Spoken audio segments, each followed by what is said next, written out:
하나님 말씀 봅니다. 사도행전 9장 1절 말씀부터 9절까지 봉독합니다.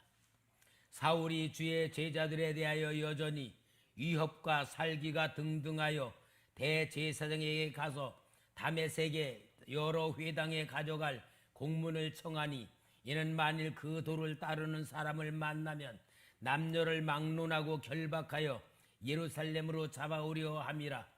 사울이 길을 가다가 다메섹에 가까이 이르더니 호련히 하늘로부터 빛이 그를 둘러 비추는지라. 땅에 엎드려져 들음에 소리가 있어 이르되, 사울아 사울아 내가 어찌하여 나를 박해하느냐 하시거늘, 대답하되 주여 누구시니까? 이르시되 나는 내가 박해하는 예수라. 너는 일어나 시내로 들어가라. 내가 행할 것을 내게 이를 자가 있느니라 하시니, 같이 가던 사람들은 소리만 듣고 아무도 보지 못하여 말을 못하고 서 있더라. 사울이 땅에서 일어나 눈을 떴으나 아무것도 보지 못하고 사람의 손에 이끌려 다메섹으로 들어가서 사흘 동안 보지 못하고 먹지도 마시지도 아니하니라. 아멘. 자, 오늘은 부활절 우리 찬양단 특별한 찬양이 있겠습니다.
부활절은 죽음에서 살아난 거예요. 세상 사람들이 제일 무서워하고 끝나는 게 죽음 아니에요? 죽는다 그러면은 다 끝나는 거예요. 그런데 죽음에서 부활한다고 하는 이 놀라운 사실은 최고의 복음이고 능력이고 권세고, 다른 종교는 죽음 후의 역사는 아무것도 없는데 우리 기독교는 죽음 후의 역사가 본질로 되고 더 큰 삶으로 이루어지는 역사인데, 여러분 이 놀라운 축복의 역사를 정말 나의 것으로 받아들이는 복음의 역사가 이루어져야 될 줄 믿습니다. 우리가 인생을 살아가면서 다 보면은 자기 생각대로, 자기 결정하고 자기 판단대로 살아가는데 정상이 아니에요. 제가 어제 저녁에 텔레비를 보면서 금쪽 같은 내 새끼라는 것을 지금 봤어요. 중학교 1학년짜리 남자애가 얼마나 강팍한지 엄마를 막 발로 차고 쌍소리를 하고 친구들하고 어울리지도 못하고 학교에서 문제아가 되고, 그 생활하는 걸 이렇게 탁 찍은 걸 보면은 보면서도 제가요, 진짜 막 마음이 상하더라고요. 그러는데 그 아이에 대해서 원인을 찾는데 엄마가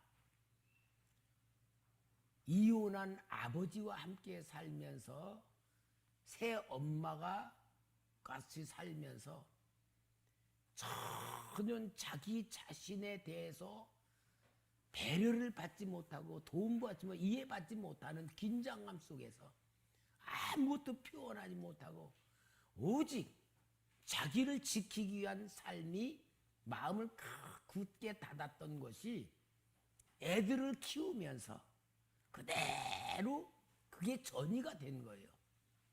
그러니까 그 아이들을 치료하는 것도 중요하지만 엄마를 치료해야 되는 심각한 문제를 바라볼 때에 엄마는 자기가 살아온 과정 그대로를 자녀에게 그대로 만들어버리는 걸 볼 때에 이게 부모가 자기 삶의 모든 과정이 자녀에게 그대로 미친다는 심각한 모습을 바라볼 때에, 여러분 지금 우리가 살고 있는 거는 어렸을 때부터 살아온 과정을 그대로 현재로 살고 있는 거고, 그게 또 내 자식에게 미치고 있는 이 삶이란 걸 생각해 보면은 제일 중요한 게 뭐냐? 내가 변화돼야 된다는 겁니다. 내가 변화돼. 그런데 문제가 심각한 사람일수록 다른 사람의 이야기를 듣는 것보다 자기 생각, 자기 판단, 자기 결정 가지고 살아가는 거예요. 그러니까 여러분, 사람은요, 죄인이라고 하는 게 뭐냐? 다 자기 옳은 대로 살아가는 거예요. 상처받은 사람은 그 상처 가지고 자식까지도 문제아를 만드는 이 심각한 삶의 현장, 남의 얘기가 아니고 누구다? 내 얘기다 그 말. 내 얘기, 내 삶이다 그 말. 그러니까 문제 있는 부모 밑에서 자라난 자녀들은 다 사회의 부적응자가 되고 문제를 일으키는 이런 것이 될 때에 그 부모는 내 자식이 심각한 문제라고 금쪽 같은 내 새끼에 갖고 나왔지만 실은 자기가 그렇게 심각한 존재, 그러니까 남편하고도 같이 못 살고 있더라고요. 이런 걸 볼 때에 나도 지금 그렇게 살고 있구나. 그렇게 우리가 생각을 할 줄 알아야 되는 거예요. 내가 지금 그렇게 살고 있구나. 나는 지금 이게 내가 살고 있는 게 정상 같고, 또 혹시 어떤 사람은 아이고 이렇게 살면 안 되는데 내가 이거 참 나쁜 건데 하면서도 못 벗어나잖아요. 자, 그런 삶인데 여러분, 상처받은 사람은 그렇게 또 살고 상처 안 받은 사람은 잘 사느냐? 안 그래요. 공부 잘하고 좋은 환경에서 부자로 살고 사랑을 많이 받고 살고 오냐 하면서 받들어 산 사람은 어떤 줄 알아요? 자기밖에 몰라요. 자기밖에. 자기가 제일인 줄 알고 자기 생각이 전부인 줄 알고 남들은 다 틀렸다 그러고 살아가는 거예요. 그러니까 이렇게 해도 고장난 인생이고 저렇게 해도 고장난 인생이에요. 오늘 성경에 나오는 이 사울이라고 하는 사람, 나중에는 사도 바울이었지만 사울이라고 하는 사람이 어떤 사람이냐? 정말 상대하지 못할 사람이에요. 누구 말도 들을 수 없는 사람이에요. 자기 생각이 옳고 자기 방법이 옳고 내가 최고로 잘한다고 생각하는 사람인데, 왜냐하면은 사울은 로마의 시민권을 나면서부터 가지고 있어요. 한마디로 뭐냐? 금수저예요. 금수저. 로마의 시민권을. 성경에 보면 천부장이 돈을 많이 들여가지고 그 시민권을 얻었다 그러는데, 바울은 나면서부터 시민권자로 갖고 있으니 완전 금수저예요. 그런데다가 얼마나 똑똑한지 최고의 공부한 학문이 뭐냐? 가말리엘 문화에서 배웠다. 한마디로 서울대학교에서 공부했다 그 말과 똑같은, 그 당시 하버드 대학에서 나왔다 그거와 똑같은 거예요. 세계적인 공부의 학도예요.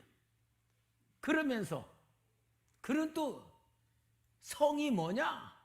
베시야. 베시. 베시가 뭐냐? 베냐민 지파. 베냐민 지파는 뭐냐? 왕족이에요. 사울 왕이 이스라엘의 초대 왕으로 베냐민 지파에서 나왔기 때문에 베냐민 지파는 항상 왕족이라고 하는 그런 자존감을 가지고 살았어요. 그것만 아니라 이 완전 무결한 성격을 가진 사울은 바리새인이라고 했어요. 바리새인이 뭐냐? 바리새인 중에 바리새인이란 말은 율법을 최고로 정확하게 지키면서 살아간 사람들. 이제 바리새란 말이 뭐냐? 분리주의, 그런 뜻이에요. 분리주의.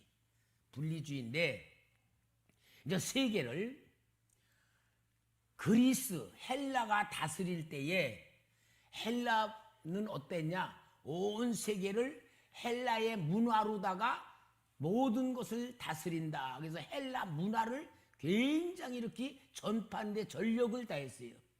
근데 율법을 지키며 유대교를 가지고 있는 유대 백성들이 볼 때에 헬라 문화를 받아들이면 어떻게 되냐? 세속화되는 거고, 헬라에는 많은 신들이 있기 때문에 그 우상들을 섬기는 신앙으로 변질되는 거야.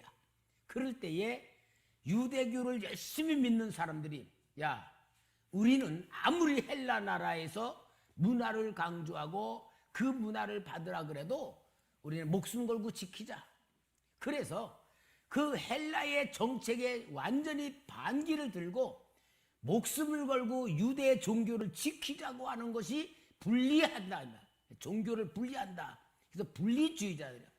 그래서 그들이 유대 종교를 지켰기 때문에 유대 종교가 넘어오는데, 그 바리새파가 세월이 흘러가면서 그게 형식이 되고 조직이 되면서부터 예수님 당시에는 완전히 타락한 종교가 됐는데, 그래도 율법은 철저히 지켰단 말이야. 그만큼 율법을 지킴으로 완벽한 삶을 살아가요. 그러니까 한마디로 사울이라는 사람은 누가 상대를 해봐도 야야야야 시원찮아, 웃기지 마, 그럴 정도의 철저한 자기 자존감 가지고 자기 생각 가지고 살아갔습니다. 사도 바울이 직접 얘기를 해요. 빌립보서 3장 4절 6절에 보면은, 그러나 나도 육체를 신뢰할 만하며 만일 누구든지 다른 이가 육체를 신뢰할 것이 있는 줄로 생각하면 나는 더욱 그러하리니, 나는 8일 만에 할례를 받고 이스라엘 족속이요 베냐민 지파요 히브리인 중에 히브리인이요 율법으로는 바리새인이요 열심으로는 교회를 박해하고 율법의 의로는 흠이 없는 자라. 완벽주의자라고, 완벽한. 자, 이런 사울이 이 기독교인들을 보니까 이거는 완전히 이단들이야. 우리 유대 종교를 더럽히고 혼란스럽게 만들고 하나님을 거역하는 그러한 자로 본 거예요. 그러니까 이 기독교인들이 예수가 부활했다고 하는 이 소리를 하니까 이 사울이 말도 안 되는 이 나쁜 놈들, 진짜 악질들이 되는 거야. 왜? 사울이 알기는 빌라도가 십자가에 못 박아 죽였는데 이 사흘 만에 그 제자들이 밤중에 그 무덤 돌을 굴려내고 시체를 갖다 훔쳐다 감춰놓고 부활했다고 거짓을 퍼뜨리는데, 그러니까 그것으로 사울은 알고 있는 거예요. 그러니 종교를 가장한 거짓 사기꾼들, 거짓말하는 것들, 완전히 사람이 죽은데 어떻게 살아라, 그것도 처참하게 옆구리가 찔려 죽고 완전히 모든 사람이 볼 때는 기절한 게 살아날 수도 없는 그 철저한 죽음을 받은 예수, 그게 살아났다 말이 돼? 상식적으로, 이론적으로, 과학적으로 말도 안 되는 소리야. 그런데 살아났다고 막 저희들끼리 막 전파니까 의로운 사울의 입장에서 볼 때에는 말도 안 되는 거고, 이것들은 뭐요?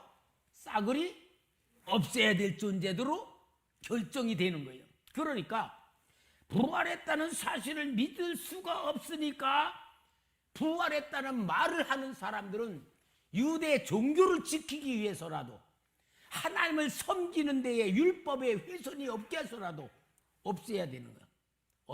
그래서요, 이 사울이 그 자기의 완벽한 삶, 완벽한 신앙, 완벽한 자기의 생각으로 볼 때에 가만히 있을 수가 없었어요. 그 열심이 어때요? 스데반을 돌로 쳐 죽이는데 사울이 앞장서서 증인이 돼요. 사도행전 7장 58절에 보니까 성 밖으로 내치고 돌로 칠세 증인들이 옷을 벗어 사울이라 하는 청년의 발 앞에 두니라. 그러니까 사울이 그 당시 그래도 청년임에도 불구하고 금수저이고 최고의 공부했고 율법으로 철저히 지키니까 신뢰하니까 우리 유대교를 대표해서 네가 증인되라. 그만큼 신뢰를 얻을 만큼 사울은 어때요? 완전히 예수 믿는 사람들은 죽어야 될 사람들로 보게 된 겁니다. 그것만 있어요? 사도행전 8장 1절에 보니까 사울은 그가 죽임당함을 마땅히 여기더라. 그날에 예루살렘에 있는 교회에 큰 박해가 있어 사도 외에는 다 유대와 사마리아의 모든 땅으로 흩어지니라. 이렇게 사울은 기독교인에 대해서는 완전히 이단 중에 이단이고 없애야 되고 멸절시켜야 될 그런 거란 말이야. 이렇게 완벽한 사울의 생각을 이제는 예루살렘에서 예수 믿는 사람이 없어진데 소식을 들으니까 저 다메섹에 기독교인들의 모임이 있다더라 하는 소식을 들은 거예요. 그러니까 이 사울이 다메섹에 가서 사람들 잡아 끌고 올 수 있는 체포영장, 그것을 대제에 받아가지고 다메섹으로 가는 겁니다. 그래서 여러 사람과 함께 오늘로만 경찰들, 검사들 함께 가는 길인데 정오에 하늘로부터 햇빛보다 더 밝은 빛이라 그랬어요. 빛이 쫙 비추는 거예요. 근데 그 빛만 비추는 게 그냥 비췄다면 아무런 반응이 없는데 얼마나 강력한 능력의 빛인지 말을 타고 온 사울이 말에서 떨어졌는데, 그러는데 천둥 같은 소리가 사울아 사울아 내가 어찌하여 나를 박해하느냐 하는 소리가 들려. 근데 사울에게는 들리는데 같이 가던 사람들은 소리는 들었는데 그 음성은 못 들었다 그랬어요. 여러분 얼마나 기가 막히겠어. 그러니까 사울이 뭐래요? 주여 누구십니까? 나는 내가 박해하는 예수다. 이 기가 막힌 현장을 사울이 체험을 하는 거예요. 사울이 그 음성을 들을 때에 어떻겠습니까? 자기가 생각했던 생각, 자기가 보는 기독교인들이 행하는 그 모습을 볼 때에 누가 틀렸다? 내가 틀렸다는 것으로 깨지는 거예요. 아무리 완벽한 지식을 갖고 있고 경험을 갖고 아무리 모든 것이 내가 옳았어도 부활하신 예수님의 음성을 듣고 해보다 더 밝은 빛이 비춰지는 가운데에 그에게 역사한 그 모습을 볼 때에 이 사울은 완전히 지금까지 가지고 있던 생각에서 깨어지고 내가 잘못했구나라고 알게 되었고 예수 부활했다는 사실을 실제로 체험하게 되고 믿을 수밖에 없는 이 사울의 그 체험, 그것이 인생을 바꿀 수밖에 없고 생각을 바꿀 수밖에 없고 삶의 목적과 방법이 바꿔질 수밖에 없는 역사가 일어났다 그 말입니다. 오늘 여러분 우리가 부활절이라고 할 때에 예수님이 십자가 죽다 3일 부활하셨다 그 얘기 듣는 거로 그 얘기 아는 거로 오늘 그거를 맞추면 큰일 납니다. 여러분 부활하신 예수님을 사울이 만난 것 같이 내가 만나야 됩니다. 아는 거로서는 안 됩니다. 아는 거로 내가 변화되지 않습니다. 만나야 변화되는 겁니다. 체험해야 변화되는 겁니다. 하나님은 우리에게 변화시키려고 만나 주시는 겁니다. 체험시켜주는 겁니다. 역사하시는 겁니다. 그 중에 제일 역사한 그 은혜가 뭐냐? 오늘 새벽에 나와 촛불 예배 드린 사람들이에요. 여러분 오늘 새벽에 촛불 예배 드린 거 아니죠?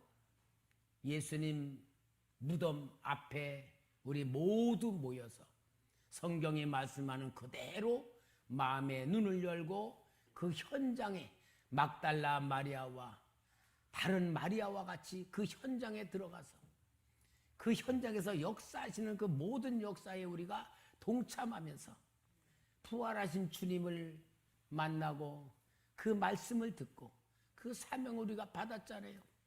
이게 예배라는 말이에요. 오늘 여러분 우리는 부활절 예배 드린다고 그 예배가 완전한 게 아니에요. 부활하신 예수님을 사울을 찾아 만나 주신 것 같이 오늘 그 예수님이 우리를 만나 주십니다. 우리를 부르셨습니다.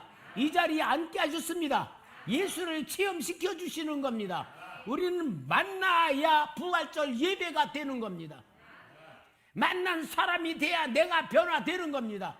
내 생각이 옳지 않다는 걸 알아야 됩니다. 지금 내가 살고 있는 게 비정상이라는 걸 깨달아야 되는 겁니다. 여러분 오늘 진짜 부활하신 예수님을 만나야 내가 변화되는 거예요. 다 보면은 참고해 참고. 아무리 하나님 말씀이 어떻다 저떻다 그래도 그걸 내가 들으면은 내가 참고하는 거야. 참고로 지식으로 받아들이고 아 그렇구나 이렇게. 그러나 진짜 중요한 거는 내가 하나님에 의하여 변화돼야 되는데 기독교인들이 변화되지 않는단 말이에요. 왜냐? 내가 생각이 모든 게 중심이고 내가 모든 게 옳은 줄 알아요. 여러분 하나님 일을 해도 옳지 않는 일이 있더라고요. 제가 옛날에 우리 동기 목사님이 개척을 하는데 아주 그 당시 개척이 얼마나 어려워요. 그렇게 어려움을 개척을 하는데 우리 교회는 그래도 조금 낫어요. 참 우리 교회는요 처음부터도 하나님이 아주 은혜를 잘 베풀어 주셨어요. 그 당시 개척 교회들이 이제 노회에서 한 달에 5,000원씩 이 개척 교회들에게 이제 이렇게 해서 도와줬어요. 저 옆에 성략교회에 있는 목사님이 시찰장님이었는데 김 목사 개척을 했는데 노회에서 개척 자금 청구해. 얼마 줘요? 5,000원이야. 내가 목사님 5만 원 안 돼요? 그때 5,000원은 지금 10만 원보다 더 많았어요. 5만 원 안 돼요? 그러니까 야, 이 사람아 5만 원 무슨 5만 원이야? 5,000원이. 아 그럼 저는 안 받을래요. 내가 하나님께 받을래요. 그러니까 그 목사님이 김 목사 당차다. 그래 그랬어요. 딱 10년 됐을 때 우리 교회에서 선교비가 10년 만에 100만 원씩 나갔어. 3층에 있을 때 100만 원씩. 그런데 그때 5,000원 받는 교회들이 5,000원 받더라고. 그러니까 받는 사람 계속 받는 거야. 우리는 하나님께 받겠다고 한 믿음대로 된 거야. 그런데 우리 교회가 풍성하니까 그래서 이렇게 그 어려운 교회를 이렇게 도왔어요. 우리 교회에서 도왔어요. 근데 기도하는데 성령님 뭐라냐? 너 내 일을 방해한다. 그러시는 거예요. 깜짝 놀랐어. 아니 어려운 교회 물질로 도와주는데 하나님이 책망하시는 게 너 내 일을 방해한다 그러면 깜짝 놀라. 아니 주님 어떻게 주님 일 방해하는 겁니까 이게? 그러니까 나는 그 종을 물질로 훈련을 시키는 중인데 네가 내 일을 방해한다 그러는 거예요. 그때 제가 깨달았어. 나는 하나님 일이라 옳은 일이라고 내가 하고 있지만 하나님이 볼 때는 방해하는 것일 수도 있구나. 그럼 어떻게 해야 됩니까? 물어봐야지. 하나님 도와줘야 될까요? 안 도와줘야 될까요?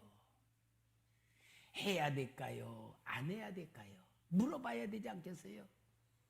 여러분 우리는 내 생각이 옳은 게 아니에요. 하나님 일한다고 해서 옳은 게 아니야. 성경에는 그런 역사들이 많아요. 자기는 하나님 일한다고 내 하나님은 그를 죽이는 경우도 있잖아요. 그러니까 우리는 내 생각이 항상 옳다고 생각하는 것보다 잘못할 수 있다는 생각을 먼저 가져야 되고 그래서 항상 하나님의 뜻을 찾아야 되고 성령 인도 받아야 되고 성령의 삶 돼야 될 줄 믿습니다. 여기 사울이 자기는 완벽한 유대 종교를 위하여 하나님을 위하여 율법을 지키기 위하여 모든 거 하는 것이 옳은 일이라고 정말 하는 일이 기독교인을 죽이고 박해하는 것이었던 걸 몰랐던 거예요. 그러나 부활하신 주님을 볼 때에 제사장들이 제자들이 도둑질해 갔다고 하는 말이 진짜다 틀렸다? 가짜 속였다는 걸 아는 거예요. 그리고 정말 예수님은 부활하신 것을 믿게 되고 체험하게 된 줄 믿습니다. 오늘 여러분 여기에서 사울이 다메섹에 들어가서 사흘 동안 금식을 해요. 사도행전 9장 8절 9절에 사울이 땅에서 일어나 눈을 떴으나 아무것도 보지 못하고 사람의 손에 끌려 다메섹으로 들어가서 사흘 동안 보지 못하고 먹지도 마시지도 아니하니라. 여기에 눈을 떴는데도 눈이 안 보인 거예요. 아마 그것은 정말 우리 하나님께서 지금까지 네가 보고 지금까지 너가 생각했던 모든 것은 잘못된 것이라는 것으로 깨닫게 하기 위해서 눈을 막으셨던 것 같아요. 그러니 얼만큼 충격을 받았겠어요. 자기가 행한 게 하나님을 대적한 것이었고 자기가 미워하는 사람들이 진짜 하나님이 구원시킨 사람인 걸 알았을 때에 이 충격이요. 사도 바울이 되어가지고 선교하면 뭐래요? 디모데 제자한테 내가 죄인 중에 괴순이란 말까지 할 수밖에 없는 자기를 알게 되는 거예요. 그만큼 충격을 받은 사울이 사흘 동안 물도 마시지 않고 금식하며 철저히 회개하고 깨달으면서 완전히 하나님 앞에 변화되는 자기를 만드는 겁니다. 이게 바꿔지는 거예요. 생각이 바뀌고 모든 게 바뀌어지는 거예요. 자, 그러면은 바뀌어진 거로 끝나는 게 아니고 그 철저한 생각을 가지고 살던 바울의 그 본질로 뭐예요? 얼마나 적극적인지 사도행전 9장 20절 22절에 보니까 즉시로 각 회당에서 예수가 하나님의 아들이심을 전파하니 듣는 사람이 다 놀라 말하되 이 사람이 예루살렘에서 이 이름을 부르는 사람을 멸하려던 자가 아니냐. 여기 온 것도 그들을 결박하여 대제사장들에게 끌고 가고자 함이 아니냐 하더라. 사울이 힘을 더 얻어 예수를 그리스도라 증언하여 다메섹에 사는 유대인들을 당혹하게 하니라. 그리고 증거만 한 게 아니라 사울은 완전히 자기 인생을 살아나신 예수를 위하여 완전히 헌신하고 올인하는 삶을 살게 된 줄 믿습니다. 빌립보서 3장 10절 12절에 내가 그리스도와 그 부활의 권능과 그 고난의 참여함을 알고자 하여 그의 죽으심을 본받아 어떻게 해서든지 죽은 자 가운데서 부활에 이르려 하노니 내가 이미 얻었다함도 아니요 온전히 이루었다함도 아니라 오직 내가 그리스도 예수께 잡힌 바 된 그것을 잡으려고 달려가노라. 여러분, 성격은 못 바꾸죠. 그 적극적인 성격, 그것이 방향을 틀으니까 예수 믿는 사람을 박해하고 죽이던 그 사람이 예수를 증거하기 위한 것으로 완전히 올인하는 삶을 만드는 것 아니에요. 성격이요, 바뀔 수가 없어요. 어떤 교회 안수 집사님을 어서 만나는데 내가 그분을 처음 만났어. 그래서 집사님 그 성격 못 고칩니다. 그러니까 그 집사님이 깜짝 놀래. 목사님, 내가 성격을 고쳐보려고 별짓 다 하는데요. 그러니까 막 부인도 두들겨 팬대. 막 성질이 나면 못 참아서. 그랬는데 그것 때문에 죽겠대. 성질 바꾸지 말고 방향을 바꾸시면 됩니다. 방향 바꾸면은 하나님 앞에 큰 축복받을 성격이니까 방향 바꾸시기 바랍니다. 여러분, 방향만 바꾸십시다. 방향만 바꾸면. 여기에 바울은요, 그렇게 하면서 얼만큼 부활하신 이 예수님을 만난 후에 아라비아 광야로 들어가서 3년 동안 완전히 모든 걸 끊고 기도하는 가운데 천상세계까지 올라가 영적 세계를 다 볼 만큼 지식자가 되었고요. 그것으로 인하여 쓰임받은 게 어때요? 바울이요, 신약 성경을 기록할 때 제일 많이 쓴 사람이요. 봐요. 로마서, 고린도전서, 고린도후서, 갈라디아서, 에베소서, 빌립보서, 골로새서, 데살로니가전서, 데살로니가후서, 디모데전서, 디모데후서, 디도서, 빌레몬서, 히브리서 14권을 썼어요. 그럼 여러분, 신약 성경이 14권의 책을 통하여 기독교가 어떤 것인가를 정확하게 영적인 세계까지 정확한 정립을 세워주고 율법이 무엇인가를 가르쳐주며 완벽한 신앙을 만드는, 그래서 사도 바울을 뭐라 그러냐? 기독교의 창시자라고 말해. 기독교의 창시자. 예수님은 교주고 기독교의 창시자. 이 위대한 인물이 만들어진 것은 배워서가 아니에요. 깨달아서가 아니에요. 공부해서가 아니에요. 부활하신 예수님을 만났기 때문에 만들어진 줄 믿습니다. 사랑하는 성도 여러분, 정말 우리는 주님에 의하여 만들어져야 될 인생을 사는 사람들입니다. 여러분과 저는 예수님의 사람입니다. 하나님의 자녀입니다. 성령의 사람입니다. 내 인생은 내 것이 아니고 하나님의 주권 속에 있는 겁니다. 절대로 여러분이 살 걱정하지 말고 계획 세우지 말고 내가 그려는 목표 세우지 말고 하나님 앞에 완전히 맡기시기 바랍니다. 나는 하나님의 거라고 말해야 돼. 여러분, 나 자신은 하나님의 것입니다. 예수님의 사람입니다. 나는 성령의 사람입니다. 스스로 말하시길 바랍니다.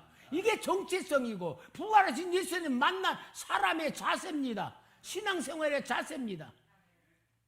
제가 어저께 국민일보를 보는데 거기에 옥수수 박사 김순권 그 박사님에 대한 이야기가 이렇게 나오더라고요.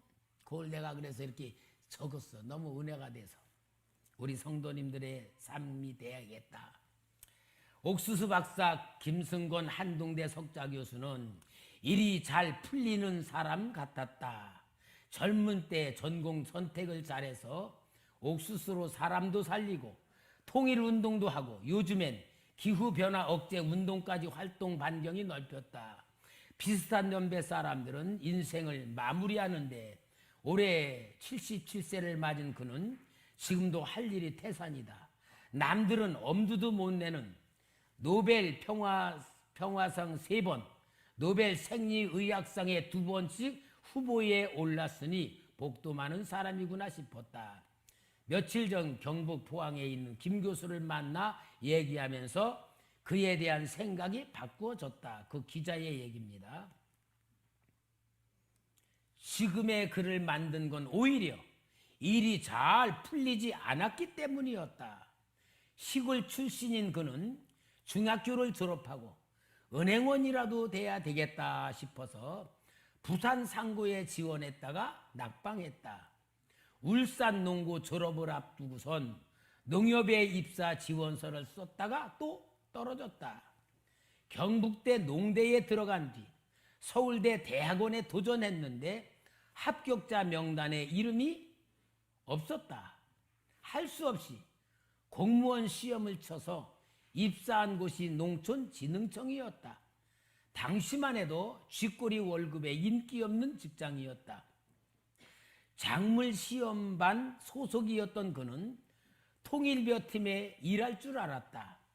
당시엔 새마을 운동이 한창이었고 쌀 증산에 온 힘을 쏟던 터라 전망이 밝은 부서였다. 그런데 자리가 다 차는 바람에 밀려난 곳이 옥수수 연구팀이었다. 인생의 동반자 옥수수를 만나기까지 그는 자신이 바라고 계획했던 대로 이루어진 게 아무것도 없었다. 번번이 시험에 떨어지고 원치 않은 선택을 해야 하는 상황을 어떻게 받아들였는지 궁금했다. 그는 하나님이 불쌍한 시골 촌놈을 그냥 내버려 두겠시겠나 하는 생각만 가졌다. 여러분, 내 맘대로 아무것도 없는데 세계적인 최고의 사람으로 만들었다 그 말 은혜 됩니까? 오늘 여러분 내 생각대로 안 되는 것을 감사할 수 있을 때 부활하신 주님이 나를 부활의 생명으로 만드시고 일으키는 사람 만들고 살리는 사람 만들 줄 믿습니다. 부활 예수님 부활하셨다라고 생각하시지 말고 그 주님이 나와 함께 한다는 것 가지고 이제 우리는 훈련하면 돼요. 내 안에 주님이 계신다. 내 안에 주님이 계신다. 계속 믿으시고 주님 어떻게 할까요? 어떻게 할까요? 주님 뜻이 뭡니까? 그것만 물어보면 돼. 그러면은 이미 주님은 부활하시고 나에게 들어와 계셔.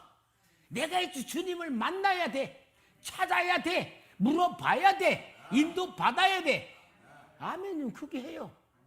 여러분, 부활하신 주님, 사울에게 대한 나타나신 주님은 모습입니다. 오늘 우리에게 그렇게 나타나셨습니다. 이제 우리는 주님을 만나는 훈련해야 됩니다. 물어보는 훈련해야 됩니다. 인도받는 훈련해야 됩니다. 체험하는 훈련해야 됩니다. 바울을 만난 예수님, 우리가 만난 예수님 똑같지 않습니까?